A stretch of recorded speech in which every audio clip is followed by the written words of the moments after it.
The following presentation shows the draft 2022 budget subject to change before second reading on February 17th, 2022. The RDOS Board of Directors encourages you to provide feedback before then.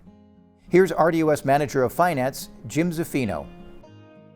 The following presentation is a high-level overview of the budget, and it's 500 pages, and here it is.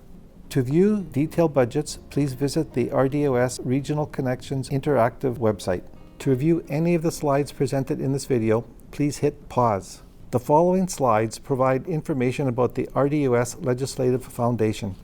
Each regional district is a corporation. The RDOS has 9 electoral areas represented by rural directors elected to their position.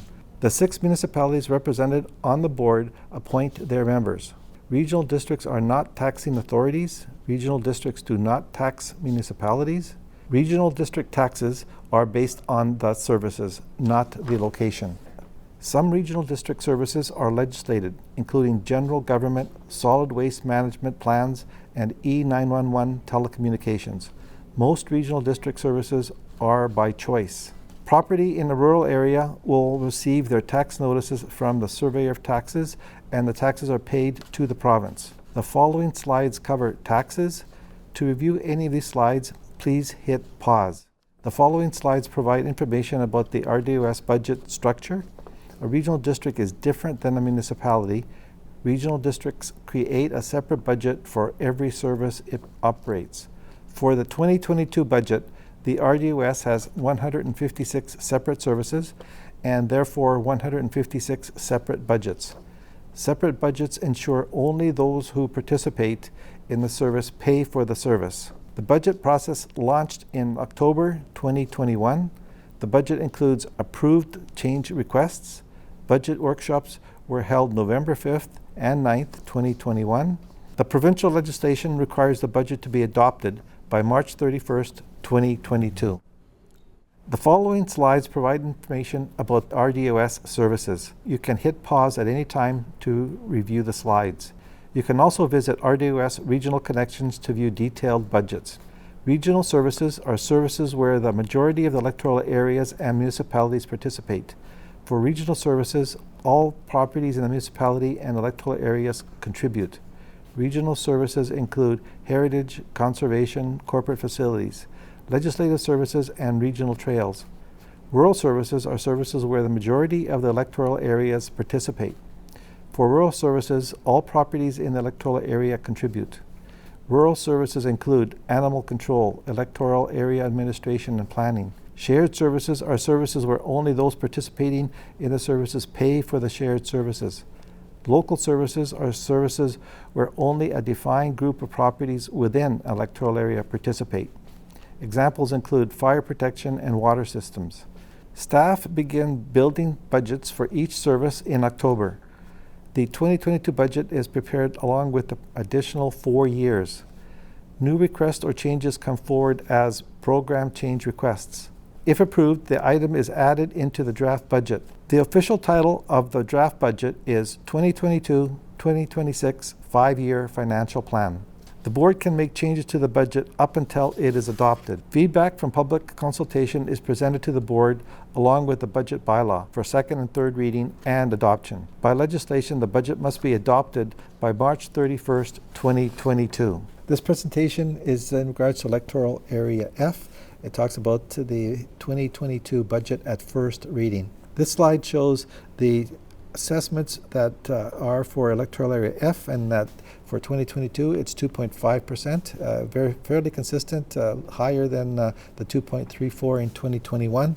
What that means is that Area F assessments overall is 2.5%, which means all expenses that Area F participate, all services that Area F participates in, that's the percentage total that they would pay. The assessment increase overall for the Area F is 37.66%. However, 28.89% is the average for the regional district, which means Electoral Area F will bear a higher overall tax burden for the services which they participate in. One area that's been of concern for the regional district directors has been the administrative overhead. So just thought I'd briefly discuss this. This administrative overhead is the resources that the staff requires to help service the 156 areas.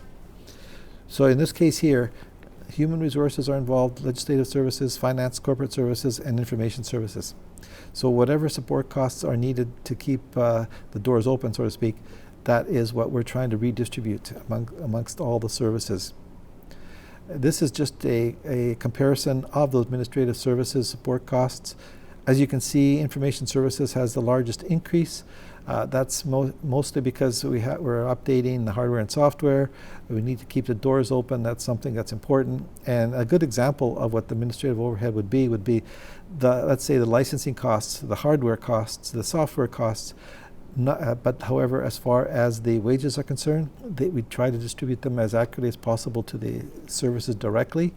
Program change requests. So each year the directors review any program change requests, and that's additional costs that were introduced in the 2022 budget but not in the 2021 budget. The first one would be the grant and aid requests. In this case here, that shows the listing of the requests, and it also shows those that are approved. And again, just to emphasize, this is at first reading. It can change right up until adoption.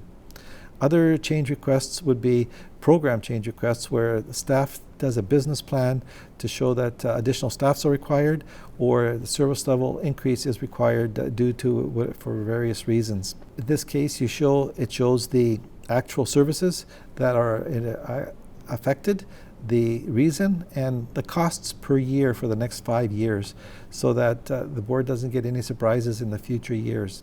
So again, these are program change requests. The board does analyze them, and in this case here, what you see here, the board has approved. So in this one here, it's an increase in the parks staff. There's a senior bylaw officer involved here. This one here is an increase in engineering department. And last, it would be the legislative services. They're asking for additional increase. One area that I thought you may be interested in is capital projects.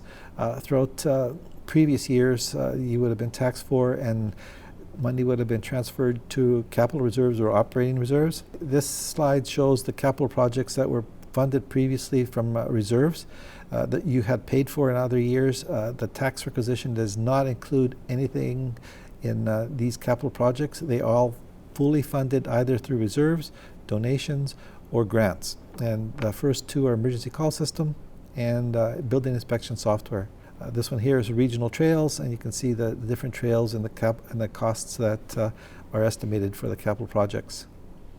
This one here is a solid waste management plan, and it's carry forward from 2021. This is the capital projects for the Falder water system, and then the Greater West Bench Parks Commission. So that you can see, again, to emphasize, this is not in the tax requisition. These have already been taxed in previous years or are being funded from grants. And this one here is for the Meadow Valley capacity assessment. It's something that needs to be done for the Meadow Valley. And again, this one here is being funded not from the tax requisition. This is a comparison from the 2021 to 22 budget, so you can see that there isn't a major anomaly or major increase. The two changes that I did want to point out are the carry forward projects. 7.2 million are being carried forward from 2021 to 2022, which is 47 projects. And there's one major capital component in here that's funded from grants, and that's $8 million for composting. The tax requisition for Area F for the 2022 budget is $1.43 million, which is an increase of $59,735, or a 4.36% increase. But once you take into account the non-market growth, it's actually 3.56%. The increases is itemized under the material increase slide here, as you see. I've shown the consequence or the result for the increases for Area F only, but I also showed the total budget increases, why there's an increase. You're paying a percentage of the total increase. So the example for the emergency call system of one area increase of 110,000, The increase there results in the $2,773 increase for Area F. And that's not just because there's an increase in the budget, but also because you're absorbing a higher cost because your assessments went higher above average. And this is just a continuation of the material increases. This is the tax requisition for F. It shows it broken down into two different levels. The next one will explain a little further. This one here shows the participating directors determining the budgets by vote. So in this case here, the majority of the municipalities' electoral area directors are involved in the services, and they all have input in the budget. However, all of the directors vote as a whole. This one here is the directors have more input in the budget, and that budget's presented to all the directors who then vote on it as a whole. This is the tax requisition at the municipal level, so you can just see a comparison, the non-market growth comparison and the net taxes by municipality. And this one is the same thing, but it shows it at the electoral area director level. This is something where it is also new. It shows the tax requisition for property values from $500,000 to $1 million, and it shows it at the municipal level and electoral area level. Continuation in the tax charges, one of the things that I found interesting is to do a analysis on a per capita basis. As you can see, the different per capita are materially different. So when you start with Princeton and go all the way to Area E, the more people that there are, the more services that you provide. It shows the benefit per person, and I just thought it's easily comparable, other than just say it's a $2 million or $3 million a tax requisition. This is just a straight pie graph that shows where everyone is in the regional district budget circle, and this is information where you can review the budget. Thank you. Thank you for watching. The board is looking forward to receiving your feedback on Draft Budget 2022.